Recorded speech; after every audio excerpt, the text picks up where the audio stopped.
निवासी जगद्गुरु श्री स्वामी समर्थ महाराज की जय।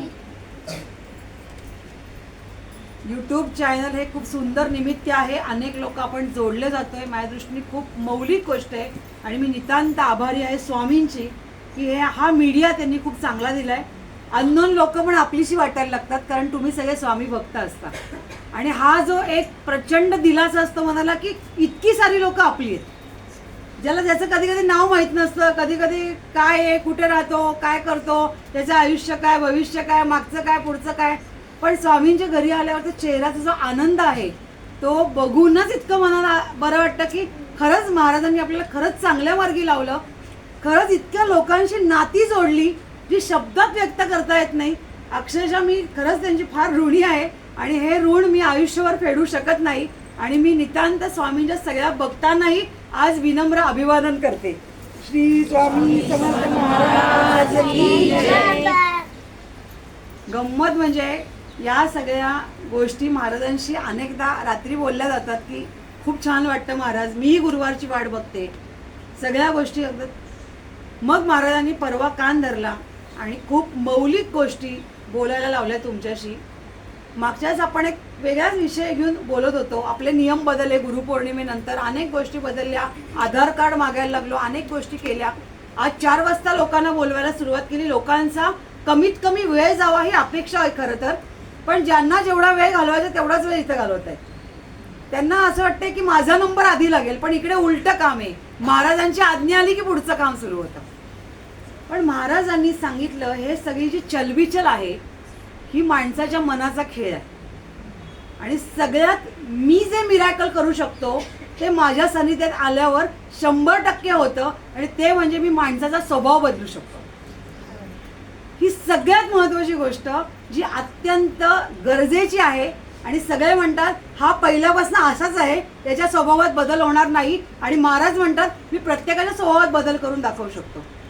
माझ्या सानिध्यात एकदा व्यक्ती आला की तो बदललाच असं आहे पूर्णपणे, कारण त्या स्वभावाच्या ज्या छटा आहेत त्या तुमच्यापेक्षा पण महाराजांना तुमच्या जास्त माहिती आहेत आणि प्रत्येक माणूस हा एका वेगळ्या पद्धतीने म्हणत असतो की माझं बरोबर आहे, मी बरोबर आहे. अर्थात मी म्हणते की माझं बरोबर आहे.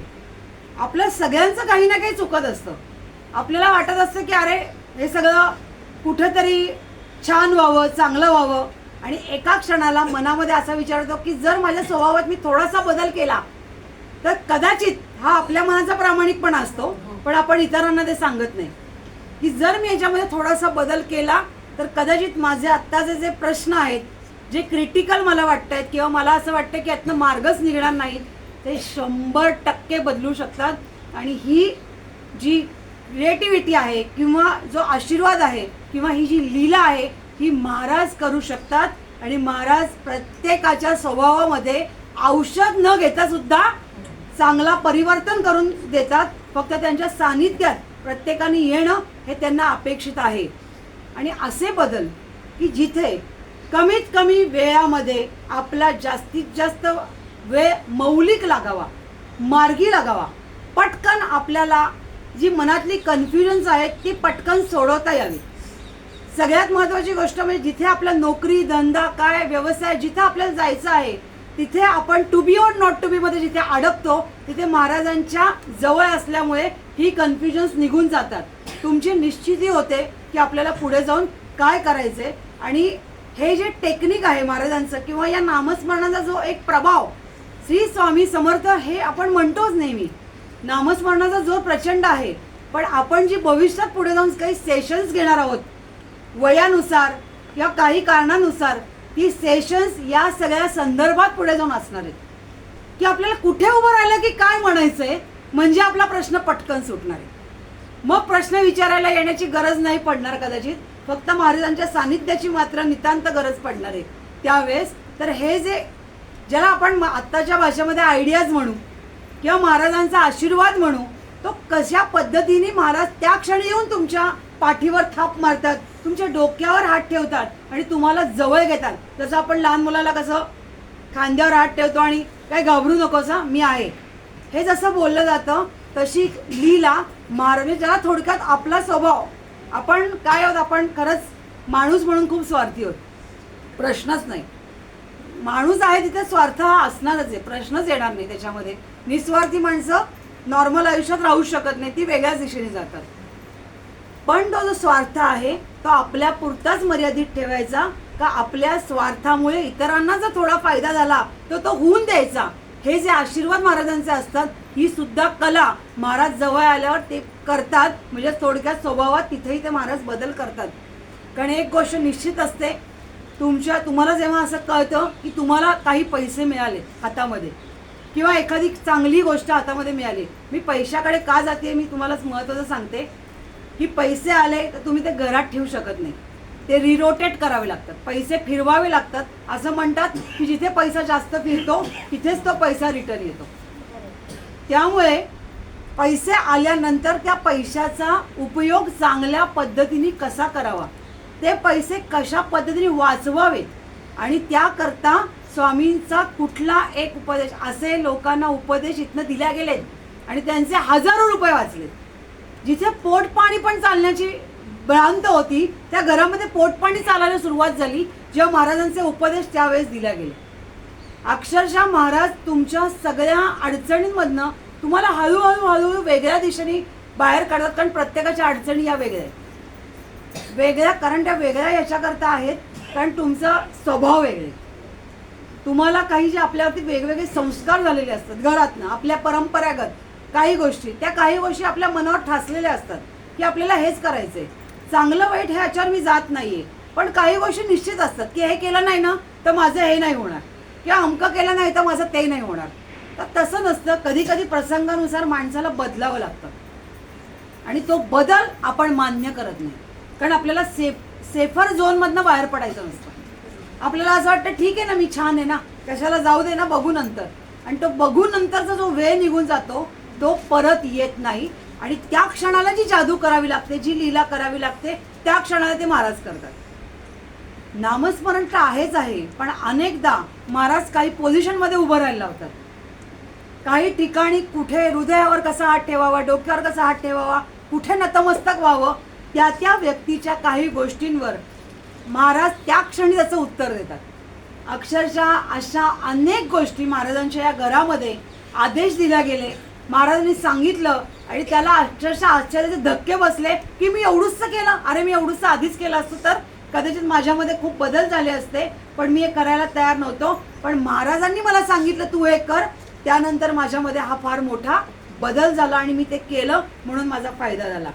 आता प्रत्येकाच्या मनात असं असेल की जर माझ्या बाबतीत एखादं बारीक उत्तर मिळालं तर कदाचित आत्ता माझं मोठं संकट निघून जाईल. पण त्याच्याकरता तुमचं आणि महाराजांचं येणं जाणं म्हणजे कम्युनिकेशन, समोर येणं, आपलं विनम्रता वाढणं आणि महाराजांबद्दल आपुलकी वाढणं ही अत्यंत गरजेची गोष्ट आहे. आणि म्हणून महाराज म्हणतात की प्रत्येक वेळेस माझ्याकडे बघताना सुद्धा खूप जणं जे ते दोष देत नाहीत कोणाला, पण खूप जणं माझ्याकडे स्वार्थी वृत्तीने येतात की माझं अमकं काम करा.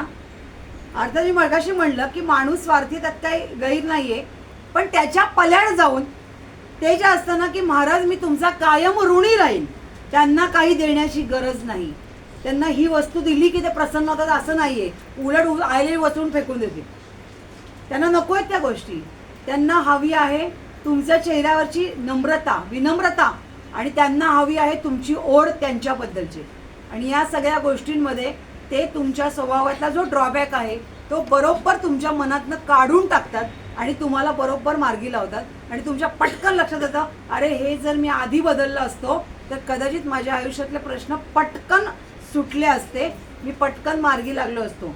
अनेकदा म्हणजे आता तुम्ही हे बोलणं चुकीचं आहे की माणसं पटकन रागवतात, मी रागवते, तुम्ही तर सगळ्यांनीच माझी बहुतेक निम्मी आधी बोलणी खाल्लेलीच आहेत.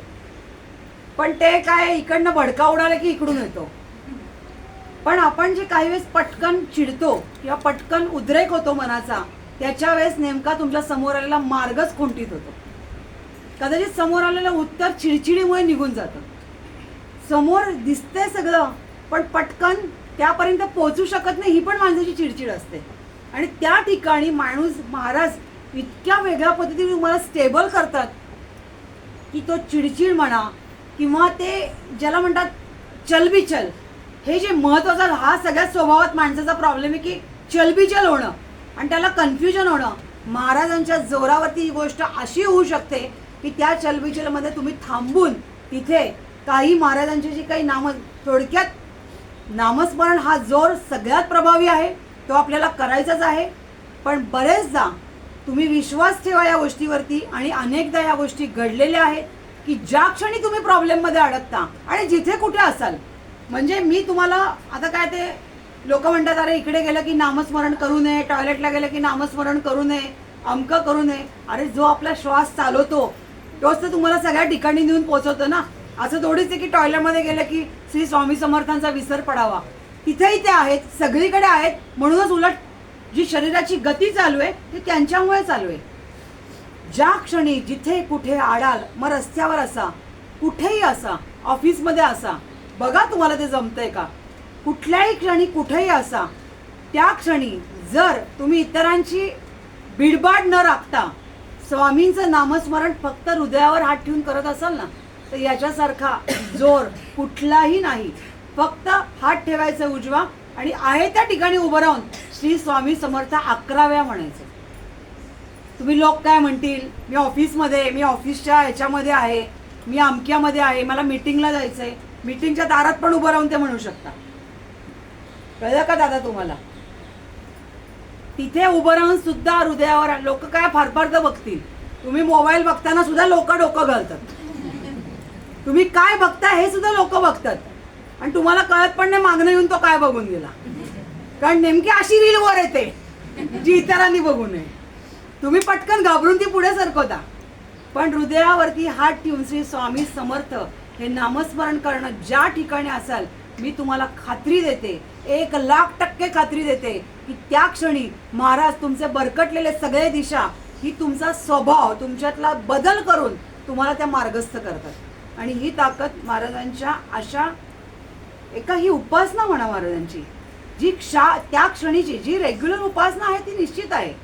मी परवा एक रील बघितली, मला आवडली नाही आवडली कधीतरी नसते, पण मी ऐकते. म्हणजे स्वामी आले की मी ऐकते. मला असं वाटतं की जे स्वामींबद्दल बोलतात ते स्वामींनीच बोलायला लावलेलं असतं म्हणून ते बोलत असतात. त्यामुळे ते चांगलं आणि वाईट याच्यामध्ये मी पडत नाही. पण त्या व्यक्तीने असं सांगितलं की आता जसं मी म्हणते की फक्त एकदाच स्वामी समर्थ म्हणा, किंवा बरेच जण म्हणतात हो मी असा नमस्कार केला तरी मी स्वामींना नमस्कार केला. तर त्याचं म्हणणं होतं की अरे बाळप्पा महाराजांनी आज खूप मोठं नामस्मरण केलं, त्यांनी संकल्प सोडला आणि महाराजांचं 1,00,000 वेळा श्री स्वामी समर्थ हे नामस्मरण केलं आणि ते लिहून काढलं. तुम्ही अनेक जण ते लिहून काढता, शक्य आहे. बऱ्याच जणांना ज्यांना वेळ आहे, जे करू शकतायत. आजकाल तर मोबाईलवर एकदा श्री स्वामी समर्थ टाईप केलं की हा कॉपी आणि पेस्ट करतो, धडा धडा धडा म्हणतो आणि काय म्हणतो मी 1,000 वेळा लिहिलं. त्याला लिहिलं नाही म्हणत, त्याला पेस्ट करणं म्हणतात. मग तुमचं पेस्ट केलं की महाराज हे पेस्टच करतात. मग तर ते लिहिणं नव्हे. तर त्यावेळेस त्यांनी अशी उपासना केली आणि नामस्मरणावर बाळप्पा महाराजांची कामं झाली.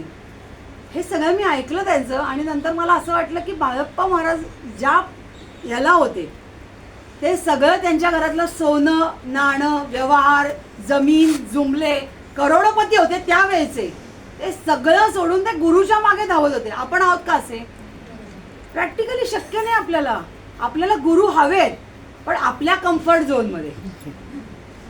असा गुरु पाहिजे जो आपलं चांगलं करेल आणि पटकन. एवढी बसण्याची बैठक आपली विशिष्ट वयामध्ये 100% नाहीये, नाही करू शकत. कारण त्यांचं ध्येयच असं होतं की मला गुरु पाहिजे आणि असा गुरु पाहिजे की मी त्याच्या चरणीच आयुष्यभर राहीन आणि मी फक्त त्यांची सेवा करीन, मला आयुष्यात सोनं नाणं काही नको. हे आपण म्हणू शकत नाही. हे प्रॅक्टिकली शक्य नाही. आपल्या स्वभावाप्रमाणे किंवा आपल्या जबाबदाऱ्यांप्रमाणे आपल्याला काही गोष्टी कराव्या लागतात. कदाचित आवडो आणि न आवडो. काही जण अनेक जण प्रश्न विचारताना येऊन सांगतात की मला ती नोकरी आवडली नाही, मला ती नोकरी बदलायची आहे, मी व्यवसाय करतो तो मला बदलायचा आहे. अरे तो व्यवसाय वाईट नाहीये, ती नोकरी वाईट नाहीये. तुझ्या स्वभावामध्ये बदल कर ना, तर ते सोपं जाईल करायला. त्याला आपल्याला मान देणं, आपल्याला सन्मान देणं इथं कुठेतरी ते हवं असतं आणि ते प्रॅक्टिकली अशक्य आहे. कारण आजकाल एकमेकांना समोरच्या समोर सन्मान देण्यापेक्षा पटकन काम करणारा व्यक्ती पहिला ती कंपनीवाली किंवा कोणी व्यक्ती प्रिफर करतं. याच्यामध्ये ना त्याचा दोष असतो ना तुमचा दोष असतो. पण तुम्हाला काय असतं, पटकन बदल करून हवा असतो. आत्ता लगेच उद्या नोकरी हवी. कसं शक्य आहे? तुम्हाला माहिती आहे किती वाईट परिस्थिती आहे ही गोष्ट होणं खूपच अशा. आता हिला बाई आम्ही तर हातच टेकलेत महाराजांसमोर की खरंच म्हणजे एक क्षण ती तिच्या भावाकडे आम्ही नेदरलँडला गेलो. त्यानंतर ती कल्याणवरनं तिची भेट झाली. तिला महाराजांनी 11 गुरुवार इथे यायला लावलं कल्याणवरनं. 11 गुरुवार मागच्याच गुरुवारी झाला. आणि काय ती म्हणली अपॉइंटमेंट्स येत आहेत. मागच्याही मी व्हिडिओमध्ये सांगितलं. आणि जवळजवळ 2% महाराजांनी काम केलं आणि 98% झोन राहिला होता. मी मागच्या वेळेस पण बोलले. आणि महाराजांनी त्यांची खरी लीला दाखवली आणि तिला नोकरी मिळाली. पूर्ण झाले तिचे 11 गुरुवार. आणि तिने जे काही मनापासून महाराजांकडे काय मागितलं होतं, तेव्हा तर ही पाण्यावरची एक उपासना तीही नव्हती. पण तिचं येणं, तिची तळमळ, तिची महाराजांबद्दल त्यांच्याशी बोलणं, म्हणजे काही वेळेस तिला खूप त्रास झाला असणार आहे. जेव्हा ती कल्याणवरनं किंवा तुम्ही लोक पण मुंबईवरनं येता, खूप गोष्टींची ॲडजस्टमेंट करावी लागते.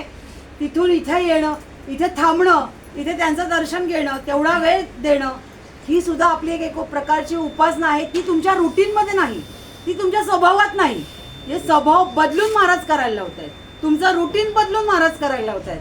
पण त्याचा परिणाम असा आहे की तिच्या हातामध्ये आत्ता महाराजांनी जी नोकरी दिलेली आहे ती अत्यंत चांगल्या दर्जाची नोकरी तिला मिळाली. आणि मी आज परत एकदा महाराजांसमोर सांगते, ही बाई काय भारतात जास्त काय राहत नाही. ही चालली युरोपला. फार तर मी सांगते 1.5 वर्ष राहील, त्याच्या पुढे काय ती राहत नाही. आता भावाचं युरोप नेदरलँडला घर आहे, तिचंही शेजारीच घर होईल. हे जे असतं ना की आपल्या व्यतिरिक्त किंवा ज्याला म्हणतात ही ॲडजस्टमेंट आहे, खूप मोठी ॲडजस्टमेंट आहे. आपल्या स्वार्थासाठी पण केलेली का होईना, पण ती ॲडजस्टमेंट इतकी सोपी नसते. आणि तीच करायला महाराज तुमच्यामध्ये परिवर्तन घडवतात. आणि तीच तर महाराजांची खासियत आहे. त्यांचे उपकार आहेत की त्यांनी असं परिवर्तन आपल्या प्रत्येकामध्ये घडवायला पाहिजे. म्हणून यापुढे कधीही कुठेही अडकलात, कुठलंही कारण असो, म्हणजे मी अगदी नॉर्मल अगदी सांगते की पोटात दुखतंय, आता ही इतकी साधी आणि हे गोष्ट आहे की पोटात दुखतंय, त्या क्षणी सुद्धा हृदयावर हात ठेवा. महाराज आबडजाबड खाल्लं, महाराज माफ करा, चुकलं माझं, पण दुखी नको. 11 वेळा श्री स्वामी समर्थ म्हणा. बघा महाराजांची लीला आगादे. कारण महाराजांना तुमच्या काळजीपेक्षा दुसरी काळजीच नाही आहे कोणाची. ये मला भेटायला असं म्हणतात गोड आवाजात. आणि मग अर्थात तुम्ही गुरुवारी येता, त्यांचं प्रेमच आहे. म्हणून मगाशी म्हटलं ना की मी नितांत आभारी आहे महाराजांचे की तुमच्या सगळ्यांची माझी भेट होते. त्या निमित्ताने असं प्रत्येक क्षण करून बघा. कुठेही आडाल, स्वयंपाकात आईला मीठ टाकलं का नाही, काय इतके विचार चालू असतात. स्वयंपाक ही एक कृती आहे, स्वयंपाक ही एक कला आहे आणि स्वयंपाक हा अभ्यास आहे. आणि तुम्हाला सगळ्यांना माहिती आहे, मी बायकांना वेगळं सांगत नाहीये, पण स्वयंपाक आपण करतो तेव्हा तो 4 लोक जेव्हा जेवतात, खातात, तेव्हा त्यांचं पोट भरणं, त्यांच्या मनाचं समाधान करणं, ही सुद्धा परमेश्वराची कृपा आहे. ही साधी आणि सोपी गोष्ट नाही. आणि सगळ्यात महत्त्वाची गोष्ट म्हणजे महाराज अन्नपूर्णा देवीच्या रूपात आहे. त्यामुळे कुठे जिथे अडकाल, स्वयंपाकातही अडकाल, कट्ट्यापाशी पण अडकाल, हृदयावर हात ठेवा. आजोबा या ना, काहीतरी विसरले मी तुम्हाला खात्रीपूर्वक सांगेन, जी काही गोष्ट विसरला असाल, जिथं कुठं गडबड झाली असेल, इव्हन गॅस चालू न करता पण लोक स्वयंपाक करतात. गॅस चालू कर आधी, चहा ठेवला पण गॅस बंद, इथपासनं. म्हणजे महाराजांची नितांत किती कृपा असेल हो आपल्यावर. इतक्या छोट्या गोष्टींवर महाराज आपल्या बरोबर असतात. म्हणजे आपण ऋणीच राहिलाच पाहिजे त्यांचं कायमस्वरूप, की तुम्ही नसतात तर आम्ही काय केलं असतं, आम्ही वेड्यासारखे इकडे तिकडे भरकटलो असतो. पण आज निदान भरकटून जी माती खाऊन आलोय, ती माती आता मातीचा गोळा म्हणजे आम्ही तुमच्या समोर आहोत. आता रूप द्यायला आम्हाला सुरुवात करा. आणि जेव्हा रूप द्याल तेव्हा आमच्या स्वभावामध्ये बेन बदल करा. काय रे झाला, तर माती खाऊन झाली आपली. आता महाराजांना सांगायचंय की आता माझ्यामध्ये बदल करा. तुझ्यामध्ये सगळ्यात बदल करणं महत्वाची गोष्ट म्हणजे तुझे केस कापणं नितांत गरजेचं. हा, काही गोष्टी आपल्या स्वतःच्या, तुला बघ जेव्हा तू केस कापशील ना, तुला असं एक कॉन्फिडन्स बिल्ड होईल. आणि स्वामींची कृपा आहे यांनी तुला आत्ता पटकन एखादं उत्तर द्यावं, कारण आत्ता काय इतक्या टेन्शनमध्येच की तुला कुठला मार्ग पहिला पुढे करावा एक लक्षात येत नाहीये. पण स्वतःकडे तू लक्ष दिलास तर तुला पुढचे मार्ग पटकन सापडतील. जे आता थोडं असं वाटतं की जाऊ दे ना, मरू दे ना, माझ्याकडे मी कशाला बघावं. पण पहिलं स्वतःकडे बघा, व्यवस्थित राहा, म्हणजे मन शांत राहतं. नखं वाढली आहेत, केस वाढलेत. महाराजांना शिस्त आवडत होती, महाराजांना स्वच्छता आवडत होती. महाराजांकडे सगळ्या चांगल्या गोष्टी आहेत जे महाराज आपल्याला देऊ शकतात. स्वच्छता आवडत होती, ती आता आपण खाली प्रसाद घेतल्यावर कागद इकडे तिकडे नाही टाकायचा, कृपा करा. जिथे जागा दिली आहे तिथेच टाका. त्या सगळ्या गोष्टी आपण करायच्यात. आता तुम्ही म्हणा ह्या शाळेतल्या गोष्टी झाल्या, शाळेतही तेच सांगत होते, आताही महाराजांच्या दारी आलं की हेच सांगितलं जातं. पण निव्वळ त्याचं कारण एवढं आहे की तो त्याच्यातनं येणारा कॉन्फिडन्स आहे, जो तुम्हाला आत्ता तुमच्या व्यवसायासाठी, तुमच्या कामासाठी आणि पुढच्याही आयुष्यासाठी जो नितांत गरजेचा आहे तो जास्त बिल्ट होतो. तुम्ही स्वतः बघा, जेव्हा तुम्ही काही स्वतःमध्ये बदल करता तेव्हा समोरचा म्हणून अरे वा छान दिसतंय, आणि त्याच्यात छान म्हणण्यामुळे तुमच्यात जो कॉन्फिडन्स बिल्ट होतो हा मला जास्त मौलिक वाटतो. कारण आपण आपल्याला फार काय आरशात बघू शकत नाही, एकदा असं तसं त्याच्या व्यतिरिक्त नाही. पण मुळात जो स्वभावात बदल झालाय तो समोरच्या माणसाला जास्त जाणवतो. म्हणजे याचा अर्थ असा नाही की समोरचा माणूस तुमच्याशी चुकीचं वागला आहे म्हणून शांतपणे सगळ्या गोष्टी ऐकून घ्यायच्या, असं नाही. प्रतिउत्तर देण्याची पण ताकद महाराज निर्माण करतात. कुणाला कुठल्या शब्दात प्रतिउत्तर द्यायचं, आपण कुणाची चुकीची गोष्ट ऐकून घ्यायची नाही, त्याला उत्तर देताना काय ती पद्धतीने द्यायचं. जर एखादा माणूस आपल्याला अन्याय करत असेल तर त्यालाही कसं प्रतिउत्तर द्यायचं, हे सगळं आणि सगळं महाराज शिकवतात. म्हणूनच ते म्हणतात स्वभावात बदल मी तुझ्याकडून आणीन. तुम्हाला काय वाटतं, जाऊ दे ना, काय आता बोललाच आहे ना, नाही, त्याचं उत्तर महाराज देतात. तुला त्याच्याशी काय बोलायचंय, तुला किती वेळानंतर त्याच्याशी बोलायचंय आणि कुठल्या मार्मिकतेने बोलायचंय. अर्थात एखादा माणूस, आताही नाही येत महाराजांच्या कृपेने ही वेळ कधी येत नाही की एखादा माणूस तुमच्या अंगावर जाऊन येतो. गंमत वाटेल तुम्हाला, जे स्वामींच्या सानिध्यात खऱ्या अर्थी असतात त्यांच्या अंगावर कोणी धावून येत नाही. कारण तुमच्या वेवलाईन्स आहेत ना, त्याला तिथं 4 फूट लांब ठेवतात, नाही येत धावून. तो आला की तिथनंच म्हणतो काय म्हणताय, टाक रिटर्न. नाही करत, कारण ती तुमचा वलय कव्हर केलाय महाराजांनी तुमच्याभोवती. म्हणूनच म्हणलं की आता आपला हात आणि आपलं हृदय हे अत्यंत जुळणं गरजेचं आहे. कारण असं म्हणतात की मेंदू शांत करण्यासाठी हृदयाचा कुठली तरी, आता मला सायन्स कळत नाही बाबांनो, पण ते जे काय शास्त्रशुद्ध माणसं आहेत त्यांना माहिती असेल की एक नाडी काहीतरी डोक्यापर्यंत जाऊन पोचते, तर ती शांत करण्यासाठी हृदयाला हात लावणं गरजेचं आहे. आता हृदयाला हात लावणं म्हणजे नमस्कार नाही. एक हाताने नमस्कार करणं हे आपल्या धर्मात बसत नाही. आपल्या ह्याच्याप्रमाणे दोन्हीही हात जोडणे म्हणजे पहिलं आपलं टाळकं आपटणे, पूर्ण नतमस्तक होणे, यालाच नमस्कार म्हणलं जातो. आणि तुम्हाला माहिती असेल, जर डोकं तुम्ही कपाळ नीट खाली टेकलं तर तुम्हाला असं कळेल की जे आत्ता महाराजांच्या पादुकांना स्पर्श करून गेलाय त्यांनी जर खाली डोकं टेकलं तर तुम्हाला कळेल की त्याच्या वेवलाईन्स लागतात. किती जणांनी अनुभवलेत मला माहित नाहीये. खाली नुसतं पादुकांच्या समोर जरी डोकं आपटलं तरी असं वाटतं शांत झाला, इथं उठूच नाही. खूपदा मन असं जे कारण तुम्ही बाहेरनं जेव्हा येता तेव्हा खूप टेन्शन घेऊन, खूप चढाओढ करून आलेलं असता. तर महाराजांच्या, म्हणून मी पादुकांना कधी कव्हर लावत नाही.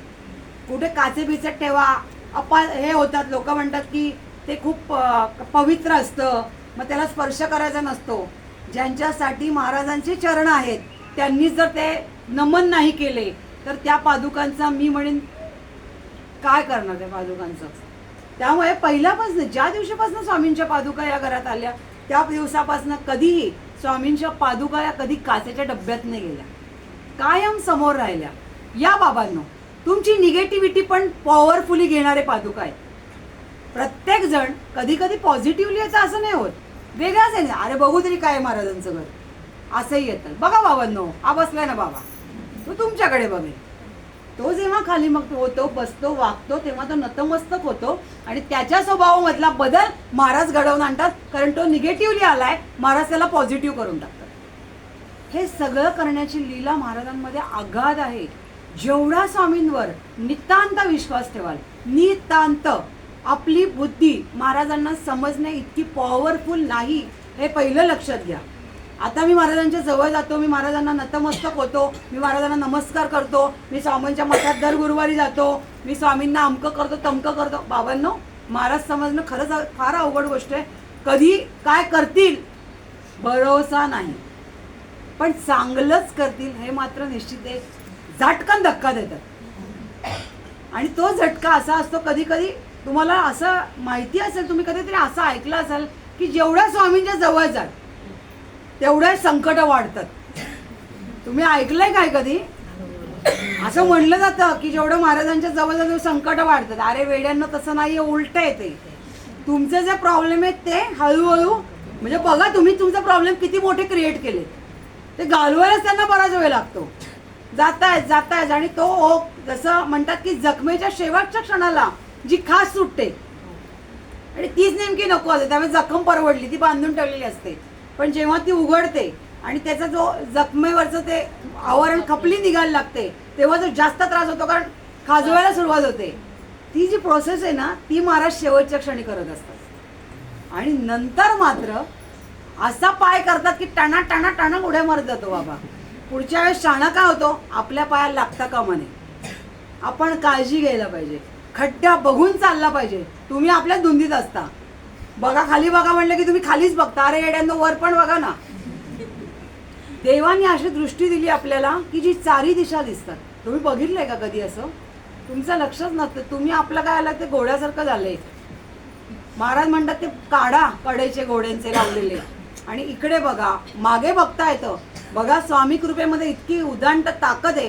पुढे बघता येतं, मागे बघता येतं, कडेला बघता येतं आणि सगळ्यात महत्वाचा गोष्ट मनाच्या डोळ्यांनी बघता येतं. ही ताकद श्री स्वामी समर्थांच्या सानिध्यामध्ये असते. आणि म्हणून माझं जीव तोडून सगळ्यांना सांगणं असतं की महाराजांचा जवळ कधीही सोडू नका. आणि त्यांचा हा जो सगळ्यात सोपा मार्ग महाराजांनी सांगितलाय, म्हणून मी मगाशी म्हटलं तो नमस्कार नव्हे.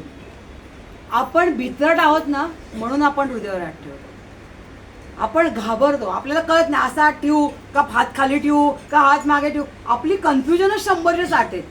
त्यापेक्षा जे ठोके चालतायत, ज्या ठोक्यासाठी आपण जगतोय, ज्याच्यासाठी आपल्याला पुढे जायचंय आणि जे आपलं ध्येय, असं म्हणतात ना की पहिलं मनात येतं आणि मग डोक्यात येतं.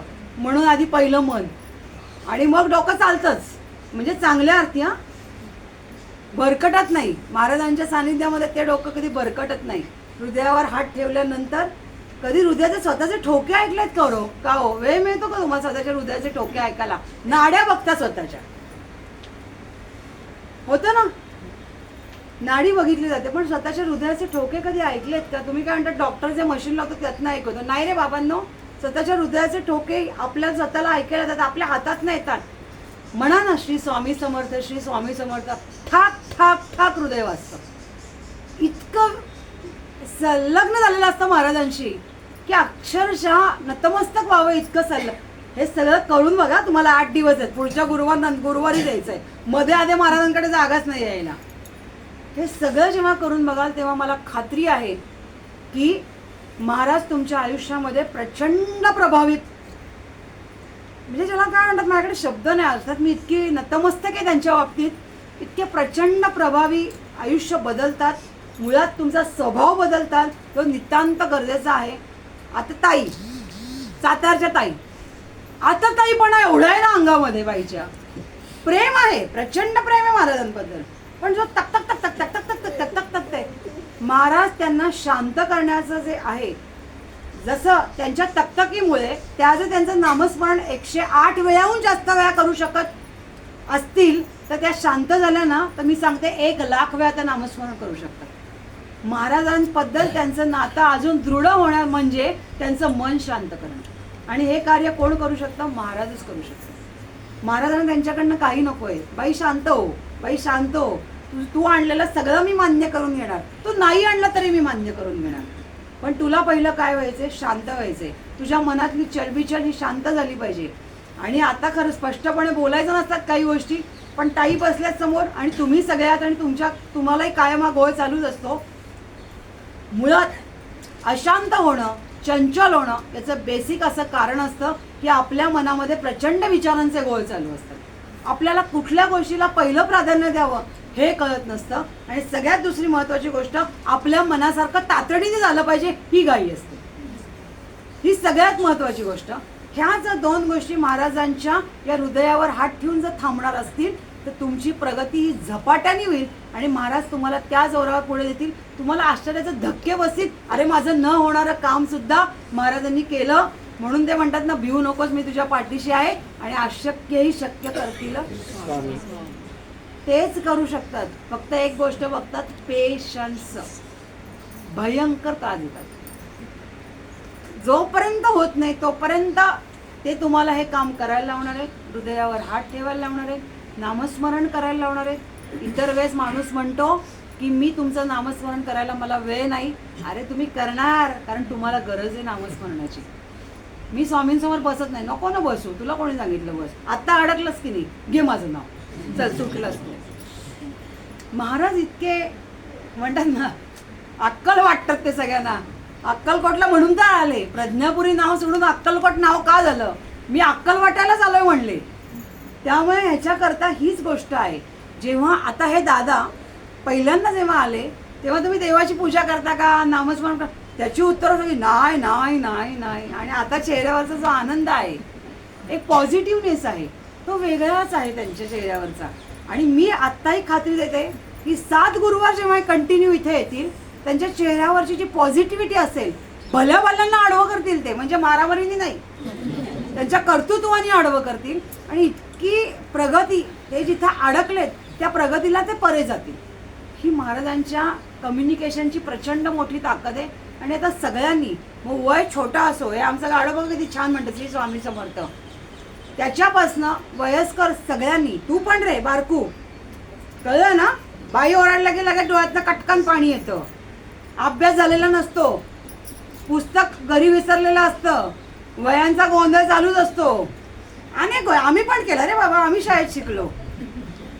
तर या अनेक गोष्टी होत असतात. तर या वेळेस सुद्धा म्हणजे मुलांना सांगण्याचं कारण एवढंच आहे की त्यांना एका प्रगल्भ ताकदीची आज गरज आहे. कुठल्या वयात कोण व्यक्ती आहे याच्यापेक्षा आज प्रत्येक वयातल्या व्यक्तीला आपलं काम होणे फार गरजेचं आहे. याच्याकरता कुठलंही वय, कुठल्याही वयाची लिमिटेशन्स अशी नाही. काकांनाही गरजेचे, काकांना आपल्या नातीची काळजी. काका श्री स्वामी समर्थ म्हणजे तिच्या डोक्याला ठेवायचं बघा, तुमच्या हृदयाचे ठोके तिच्या हृदयापर्यंत जातील. आणि मी आत्ताही खात्री देते की 11 गुरुवार तिला महाराजांनी, आजपासून तिची इथे उपासना सुरू होतीये, पण 11 गुरुवार तिच्यामध्ये तुम्हाला स्वतःला इतका प्रचंड बदल दिसेल. कारण मी महाराजांना पायच धरलेत की माझ्या लेकीला बदललंच पाहिजेत तुम्ही. आता मेन सगळा खेळ आपल्या स्वभावाचाच आहे ना, आता तोच तर बदलायचा आहे आपल्याला. म्हणून तिला जे महत्त्वाच्या गोष्टी आहेत की जे ते अंगावरती काही तुम्ही विशिष्ट प्रकारचे कपडे घालता, डल कलर्स घालता. आता ही मॉडर्न स्टाईल आहे, माफ करा, रंगाचं मला काही म्हणण्याचा अधिकार नाही, पण जे ब्राईट आणि छान, ब्राईट म्हणजे एकदम लाल भडक शर्ट घालून येऊ नका. पुढच्या गुरुवारी अर्धी लोक लाल रंगात, अर्धी पिवळ्या आणि निळ्या, असं नाही. ज्याच्यामध्ये मार्मिकता आहे, निळा, डल कलर, पिवळा, लिंबू कलर किंवा अशा प्रकारे हे जे घातल्यानंतर तुम्हाला तुमच्या गोष्टींची काही पॉझिटिव्ह गोष्टी तुम्हाला कळायला लागतील. आकाशी कलर, निळा रंग हा महाराजांच्या खूप आवडीचा आहे. पिवळा रंग हा गुरुचा रंग आहे.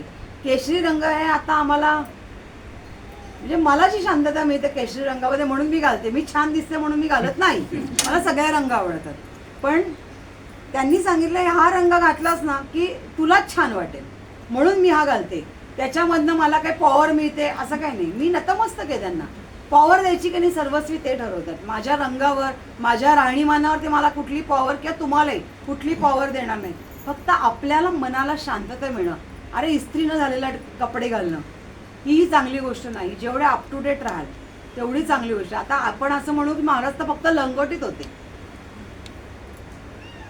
पण महाराज लंगोटी ज्याकरता होते त्यांचं विश्वच वेगळं होतं. ते ब्रह्मांडाचे नायक, 3 रूपांचे देव असे होते. आणि त्यांनी सांगितलं की जे माझ्या भक्ताला आवश्यक आहे ते मी देणार आहे. तुला काय आवश्यक आहे? अन्न, वस्त्र, निवारा आणि त्याच्यानंतर माझ्या आशीर्वादाची तुला नितांत गरज आहे. आजकालचा क्रायटेरिया चेंज होत झालेत. अन्न, वस्त्र, निवारा आणि काहीतरी पुढे पण निघाले, हां, मोबाईल आहे ना, म्हणून तर आले ते. युट्यूब बघून तर आले तिथे, हे तर गरजेचं आहे. पण सगळ्यात महत्त्वाचं, कदाचित एखाद्या वेळेस मोबाईल हरवू शकतो, कुठे आईला जीव गेले अर्ध्यांचे. मोबाईल हरवू शकतो, कुठेतरी विसरू शकतो. आता तुम्ही हुशार झालाय, स्मार्टफोन आहेत तुमच्याकडे, कुठे लॉक करायचे, कुठला चोर कधी सापडायचे तुम्हाला सगळ्यांना सगळं माहिती आहे. पण जिथे काही करावं लागत नाही, शोधाशोध करावी लागत नाही, तिथे काही करावं लागत नाही, फक्त श्री स्वामी समर्थ करायला लागते. का तुमच्या जीवाला तकतक काही करावी लागत नाही. फक्त महाराजांना हाक मारली तरी महाराज 1,00,000% काम करतात. आणि म्हणूनच मी त्यांना म्हणते की पहिले जर आयुष्यात आला असतात तर कदाचित आमचं आयुष्य वेगळं असतं. पण ते म्हणले पहिलं तुझं आयुष्य तू जगून घेतलंस, आता पुढचं आयुष्य हे इतरांना काही देण्यासाठी मी तुला मार्गी लावलंय. हे तुला आता पुढचं काम करायचं आहे. माझ्या विचारांमधले जे काही आहेत, मी जे काही सांगत होतो, कसं राहा, काय राहा, म्हणजे याची कारणं मी तुम्हाला सांगायचं. महत्त्वाचं असं की काही गोष्टी या महाराज जर म्हणले काही कारण असतात की नाही करायच्या, तर नाही करायच्या त्या. म्हणजे मी याकरता हे सांगते की तुम्ही अनेक वेळा कदाचित स्वामींच्या लीलांमध्ये ही गोष्ट ऐकली असेल की फडणीस, क्रांतीवीर फडणीस, फडके, वासुदेव फडके, माफ करा, वासुदेव फडके महाराजांकडे आले आणि त्यांना इंग्रजांविरुद्ध लढायचं होतं. आणि महाराजांनी त्यांच्या हातातली जी तलवार बंदूक काय होती ती झाडाच्या कोपऱ्यात टाकून दिली आणि सांगायचं ही ती वेळ नाही असं महाराजांनी त्यांना सांगितलं होतं. पण तो जोम होता आणि मला लढायचंच आहे म्हणले, केलंच. पण शेवटी त्यांना हारावं लागलं, नाही लढू शकले. तर महाराजांनी त्यांना थांबायला सांगितलं होतं. ते त्यांचं पण बरोबर होतं. त्यांना देशाला स्वतंत्र करण्यासाठी आपला सहभाग देणं किंवा त्यांची तळमळ आपल्या देशाबद्दलची ती अफाट होती, ते त्यांचं कार्य करत होते. पण महाराजांनी त्यांना जो कालावधी दिला होता, कदाचित काहीतरी आयुष्यात वेगळं घडलं असतं त्या वेळची. म्हणून महाराज ज्या गोष्टी कधी कधी सांगतात प्रश्नांच्या माध्यमातून किंवा काही गोष्टी तुम्हाला हिंट देतात. तुम्ही किती जागृत असता मला माहिती नाही. महाराज सांगत ही गोष्ट करू नका, म्हणजे जाऊ दे ना, तुम्ही 2 पावलं मागे पण येतात त्याच्याकरता आणि परत येतात, जाऊ दे ना बघू करू, काय होत नाही. असं नाही होता कामा. ते सांगतायत ना, थांबा ना जरा, पेशन्स ठेवा, 2 दिवस जाऊ दे ना, काय फरक पडणार आहे. दुनिया अशी जाऊन पटकन, दुनिया जरी डुबायची किंवा काही संकट जरी यायची, त्याला पण महाराज हिंट देतात. तर जर इतकं तुम्हाला ते सावध करायचं, तुम्ही सावध राहणं गरजेचं आहे का नाही. यापुढे तुम्ही 100% सावध राहणार आहात. समोर येणारी अपॉर्च्युनिटी किंवा येणारी गोष्ट ही स्वतःच्या हृदयात हात ठेवल्याशिवाय तुम्ही तो निर्णय घेणार नाही, हे मी आज तुम्हाला नक्की सांगू शकते. आणि नक्की ती गोष्ट करा, त्याचा तुम्हाला भविष्यामध्ये खूप चांगला उपयोग होईल. आणि स्वामी समर्थ नामस्मरण वेगळं करण्याची मी तुम्हाला सांगते, दिवसातनं इतर लोक सुद्धा जेवढ्या वेळा नामस्मरण करत असतील तेवढ्या वेळा तुम्ही नामस्मरण करा. 2 पावलं टाकली की संकट, 2 पावलं टाकली की संकट, 2 पावलं. इतर वेळेस सुद्धा जी गोष्ट घडत नाही ती तुमच्या आयुष्यात घडायला सुरुवात होईल. आणि तुम्हाला जे 108 वेळा नामस्मरण करून माळ घेऊन जे जमत नाही, मी तुम्हाला सांगते 3 माळा दिवसातनं 100% होतील तुमच्या, काही न करता. कधी कधी नंतर तुम्ही काउंट करायला लागाल. आत्ताच संकट 11 वेळा म्हणलं, झालं माझं 11. कदाचित ते संकट तुम्हाला संकट वाटतंय म्हणून वाटत असेल, पण वास्तविक ते संकटच नसेल, तो प्रश्नच नसेल. तुम्ही उगाच भाऊ करत असाल. महाराज तेही सांगतील, वेडा आहेस काय, संकट नाहीच आहे, तू भाऊ करतोयस. पुढे सरकवलं महाराजांनी. याला आपला जो मूळचा घाबरट स्वभाव आहे माणूस म्हणून, त्या घाबरट स्वभावामध्ये बदल करण्याचं काम महाराज आपल्या नामस्मरणाच्या आधारावर करतात. आणि ही माझ्या दृष्टीने फार मौलिक गोष्ट आहे. आणि मी नुसतं बोलायचं म्हणून मी बोलत नाही, तर महाराजांनी माझ्याही मध्ये अनेक चांगल्या पद्धतीचे बदल, अनेक चांगल्या पद्धतीचे गुण, कदाचित ते माझ्या आयुष्यात पूर्वी नसतील आणि म्हणूनच मी त्यांना म्हणते आधीच दिले असते तर कधीच आयुष्य बदललं असतं. पण त्यांच्या सानिध्यात आल्यावरच ते गुण आले, त्या गोष्टी आल्या. सगळ्यात चांगली गोष्ट त्यांच्या नामस्मरणाने एक मात्र झाली, मी आता कुणालाही घाबरत नाही, कुणालाही. महाराज तुम्हाला काही आणायचे का माझ्या अंगावर, ते तुम्हीच आणा आणि तुम्हीच निराकरण करा, मी अशी उभी राहणार. तो बुंग बुंग असे निघून झालं. पण हा जो एक कॉन्फिडन्स बिल्ड झाला जगताना, जो खूप महत्त्वाचा आहे, पटकन प्रत्युत्तर पॉझिटिव्हली देणं, त्या क्षणी आठवणं, तो माणूस गेला, अरे असं बोलायला होतं याला, अरे तो गेला बाबा घरी. हे जे आहे ना, हे सगळं महाराज निर्माण करतात. हे बघा, आता काही जणांचं म्हणणं, आता मला काय करायचंय, माझी 60 आली. नाही, प्रश्न कदाचित वयाने बदलले असतील, पण प्रश्न संपले नाही. संपतात कुठे, जेव्हा गाशा गुंडाळून माणूस हिमालयात जातो तिथेही सुटत नाही. मी तर वारंवारच म्हणते, तिथेही एवढ्या गुहा आहेत आणि तिथे पण नामस्मरण करणारी लोकांची एवढी गर्दी झाली आहे की तुम्ही कुठे राहणार. बरं तुम्ही येताना हे बुकिंग झालं का, हॉटेल झालं का, अमकं झालं का, मी अमरनाथनं चालली आहे, 100 ठिकाणी चौकशा करता ट्रॅव्हलिंगच्या, जा की चढून, काय फरक पडतोय. सानिध्यात देवाच्या अध्यात्मात जायला पण लोक खूप साऱ्या चौकशा. आता अक्कलकोटला आम्ही गेलो, कुठली गाडी आहे, AC आहे का, कशी आहे, स्लीपर कोच आहे का, आमकं इतका माणूस अडकलाय सगळ्यात की अर्थात महाराज कधीच असं म्हणत नाही की तुम्ही धक्के खात जा, छान जा, लक्झरी जा. कारण लक्झरी जेव्हा जाल तेव्हा तुम्ही मन शांत ठेवून त्या ठिकाणी ज्या ठाई तुम्हाला पोचायचंय तिथे मन शांत ठेवून पोचाल. अरे बसमध्ये धक्के खाल्ले आता काय नमस्कार करायचा, केला चालला खाली, पुढची बस मिळते का. मला म्हणतं या ना निवांत शांतपणे या, माझ्या इथे बसा. तिथे बसल्यावर मी सांगते ना तुम्हाला, मी कितीदा सांगते, अक्कलकोटला गेल्यावर माणूस प्रश्नच विसरतो. पण सगळ्यात महत्त्वाचं आपल्यामध्ये जे बदल करणं नितांत गरजेचं आहे ते महाराजांच्या या गोष्टींनी करता येतात का ते बघा.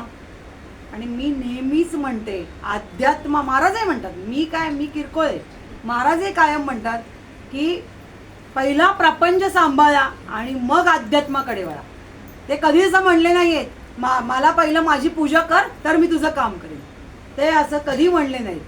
ते म्हणले जिथे तू अडकशील तिथे मी तुझ्या पाठीशी.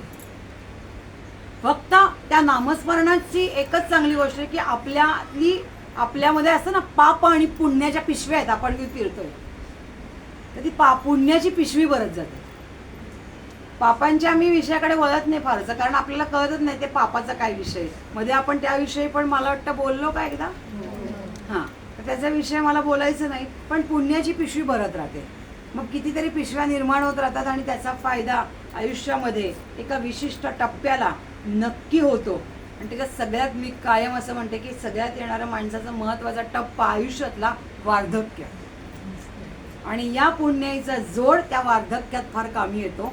कारण त्यावेळेस आपल्या अंगातली थोडी शक्ती कमी झालेली असते, जिथे पटकन इच्छा असली तरी काही गोष्टी नाही करता येत, पण बसल्या जागेवरही कामं होतात. ही ताकद महाराजांच्या नामस्मरणामध्ये मी बघितलंय. बसल्या आंड्रे हाताशी आलं, हे पाहिजे हाताशी, ही जी प्रचंड मोठी ताकद आहे ही महाराजांच्या खरंच नामस्मरणात आहे. म्हणजे या बाबतीत मीही भाग्यवान आहे की कधी कधी इच्छा होते, काहीतरी वाटतं आणि ती गोष्ट समोर येऊन उभी राहते. मी किती खाते मला माहीत नाही, तो विषय अरे द्यायला प्रसाद म्हणून वाटवून टाकायचं होतं. तर गंमत त्याच्यामध्ये एकच आहे की निदान आनंद म्हणतात, जगताना सगळ्यात मोठी गोष्ट आनंद, ती जी आपल्या मनाला जे समाधान असण्याची गरज आहे ती महाराजांच्या सानिध्यात असलेली त्याची आनंद कृपा ही कायम होत असते. तुम्हाला जर असं काही वाटत असेल की आम्ही निवांत असतो, तर असं नाही. आमच्याही डोक्यावरती टांगत्या तलवारी अशा फिरत असतात, मग मी डोकं सरकवते, पण तुला कुठे पडायचे. कारण डोकं कुठे सरकवायचं ही कला महाराजांनी दिली, माहिती आहे त्यांना. तुला डोक्यात चांगली तलवार मी ठेवणारच आहे. तुला कळलंच पाहिजे की एखादं चांगलं काम करताना किती त्रास होतो, बसल्या जागी चांगली कामं होत नाहीत. आणि हे करताना मात्र त्या प्रत्येक येणाऱ्या संकटाला कसं पास ऑन करायचं हे महाराज त्या क्षणी बरोबर तो मार्ग दाखवून आपल्याला पुढे सरकवत असतात. म्हणून महाराजांच्या आशीर्वादाने सगळ्यात चांगली गोष्ट आयुष्यात एक घडते, ती म्हणजे आपल्या स्वभावामध्ये परिवर्तन होतं आणि आपलं आयुष्य चांगल्या मार्गी आणि फायद्याचं ठरतं. कारण सगळ्यात आत्ता गरज आपल्याला चांगले पैसे मिळवण्याची आहे. याच्याकरता असं नाही की आपल्याला काहीतरी अध्यात्मातच जोर चढायचा असं नाही. आत्ता सगळ्यात पैसे मिळवून ते थोडे बाजूला ठेवण्याची खूप गरज आहे, कारण अनेकांच्या अडचणी आहेत, माझे पैसेच टिकत नाही. या सगळ्या गोष्टी महाराज बरोबर मार्गी लावतात. पैसे न टिकणाऱ्यासाठी सुद्धा महाराजांनी काही उपासना दिल्या होत्या आणि त्यांचे पैसे टिकलेले आहेत. काही दुकानं चालत नव्हती, महाराजांनी तिथेही काही उपासना दिल्या, ती दुकानं चालायला लागली. काही गाडे, केळीचे गाडे, पाणीपुरीचे गाडे, वडापावचे गाडे चालत नव्हते, तिथे महाराजांनी काही उपासना दिल्या आणि ते सगळं चालायला लागलं. 2-2 गाडी तयार झाली, 2-2 दुकानं तयार झाली. त्या क्षणाला जे कन्फ्युजन होतं त्या क्षणाला महाराजांनी ते अक्षरशः बदललं. काही ठिकाणी अक्षरशः महाराज मुंबईवरनं एक जण आला होता, त्यांचं पण वडापावचं दुकान होतं. महाराज म्हणले ते वडापावचं दुकान बंद कर म्हणले. तुला ते नाही चालणार, अक्षरशः स्पष्टपणे सांगितलं. मग करायचे काय म्हणले, उदबत्तीचं दुकान काढ, उदबत्ती धूप कांड्या याचं दुकान काढायचं आणि ते बंद करायचं. खरं तर गाडा चालवणं जास्त सोपं होतं, कारण तो कुठेही मुवेबल होता. आता उदबत्त्या विकायच्या असतील तर मग काय पिशवीत घेऊन विकायच्या का दुकान टाकायचं, खूप मोठी मार्मिकता होती. पण मी तुम्हाला सांगते, महाराजांच्या त्या एका विचारांनी त्यांनी तोच गाडा ठेवला, पण त्याच्यावर वडापाव काढून सुंदर उदबत्त्या वासाच्या या तिथं लावल्या गेल्या आणि त्या खटाखट विकल्या. कारण त्या गाडा कुठे लावला, देवाऱ्याच्या मंदिराच्या जवळ. तुम्ही तिथे काय आत गेल्यावर प्रत्येकाला असं वाटतं की आपल्याकडनं काहीतरी महाराजांना उदबत्ती म्हणा, दिवा म्हणा, काहीतरी तिथे अर्पण झालं पाहिजे. आणि त्याच्यावरनं त्यांचा व्यवसाय सुरू झाला आणि म्हणजे अतिशय आनंद होतो मला की त्याचा व्यवसाय आता चांगल्या पद्धतीने चालू आहे. ही निव्वळ महाराजांची कृपा आहे की त्यांनी आपल्याला त्या मार्गातनं दुसऱ्या पैसे मिळवण्याच्या मार्गावर नेलं. आणि याच्याकरता त्यांनी काय केलं की त्यांना जी क्रेज होती, म्हणजे क्रेज म्हणण्यापेक्षा त्यांच्या स्वभावात असं बसलं होतं की वडापाव विकले तर मला जास्त पैसे मिळतील, तर महाराजांनी त्यांना ट्यूज केलं, बदलला त्यांचा स्वभाव आणि त्यांना महाराजांच्या गतीने चालायला लावलं आणि त्यांचा फायदाच करून दिला. म्हणून कायम आपला बदल, मनाचा बदल, स्वभावाचा बदल, आपल्यातला माणूस म्हणून बदल हे महाराज त्यांच्या ताकदीवर करत असतात. आणि जिथं आपलं घोडं अडतं तिथे आपण अडतो, तिथे आपलं काम अडतं, आपले विचार अडतात किंवा अनेक गोष्टी अडतात, तिथे मात्र आपल्याला एकच गोष्ट करायची की हृदयावर हात ठेवून 11व्या श्री स्वामी समर्थ म्हणायचं आहे. आपण आत्ताही ते म्हणूयात. तुम्ही सगळे आत्ता ज्या एका झोनमध्ये गेलाय, सगळ्यांच्या डोळ्यात, खूप जणांच्या डोळ्यात पाणी आहे. एक वेगळ्याच पद्धतीचा आनंद म्हणू, दुःखाचं पाणी ते नक्कीच नाही, ते समाधानाचं पाणी आहे, आनंदाचं पाणी की मला वेगळ्याच पद्धतीने त्याचा आनंद मिळाला आहे. तर आता आपण सगळेजण उजवा हात हृदयावर ठेवू. आता डावात काय करायचा याच्या भानगडीत मी पडणार नाही, तर तुम्ही काय पण करा. काही जण ह्याच्यावर ठेवतात, पायावर ठेवतील, असं ठेवतील, तसं ते तुम्ही तुमचं बघा. कारण शेवटी मला माहिती आहे, एकदा हा हात अडकल्यावर दुसरा हात काहीच करू शकत नाही. तर आपण ठेवू आणि महाराजांचं नामस्मरण करू. जमलं तर डोळे मिटा, नाही मिटले तर ज्यांच्या समोर स्वामी ते स्वामींकडे बघा. तिकडे जरा शक्य नाहीये, आपण बघू, प्रयत्न करू स्वामी याही भिंतीवर कसे येत आहेत का आहेत. त्यांना आम्ही प्रार्थना आम्ही सारखे त्यांनाही हट्ट करतच असतो, ते त्यांच्या इच्छेनेच काम करतात, मात्र आमच्या हट्ट्यावर नाही. श्री स्वामी समर्थ, श्री स्वामी समर्थ, श्री स्वामी समर्थ, श्री स्वामी समर्थ, श्री स्वामी समर्थ, श्री स्वामी समर्थ, श्री स्वामी समर्थ, श्री स्वामी समर्थ, श्री स्वामी समर्थ, श्री स्वामी समर्थ, श्री स्वामी समर्थ, श्री स्वामी महाराज की जय. अनंत कोटी ब्रह्मांड नायक राजाधिराज योगीराज अक्कलकोट निवासी आमच्या